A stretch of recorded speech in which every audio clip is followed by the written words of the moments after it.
మహీషుడనే రాక్షసుడు ముల్లోకాలపై ఆధిపత్యం సంపాదించాడు.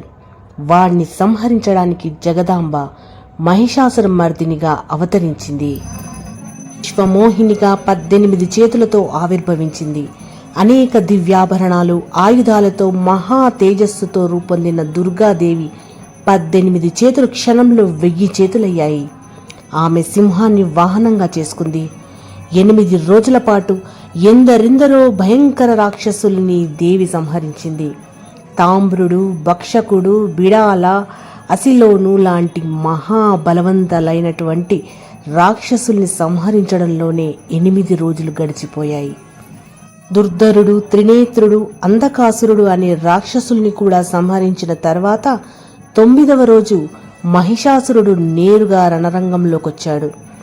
అమ్మవారు 100 అంచుల చక్రాయుధంతో మహిషాసురుడిని తల నరికివేసింది. లోకానికి మహిషాసురుడి పీడ వదిలిపోయింది. ఆ రోజు ఆశ్వయుజ మాసం శుద్ధ నవమి. దానికే మహర్నవమి అని పేరు. ఆయుధ పూజ అంతరార్థం మహర్నవమి నాడు ప్రధానంగా ఆయుధ పూజ చేస్తారు. వీలు కాని వారు విజయదశమి నాడు నిర్వహించుకుంటారు. మహిషాసురుణ్ణి వధించడానికి దుర్గాదేవి అష్టభుజాలతో ఉద్భవించింది. ఇంద్రాది దేవతలంతా తమ ఆయుధాలను ఆదిశక్తికి అందించారు. అలా అందరూ ఆయుధ శక్తిని సమర్పించగా జగదీశ్వరి మహావిరాట్ రూపాన్ని సంతరించుకుంది.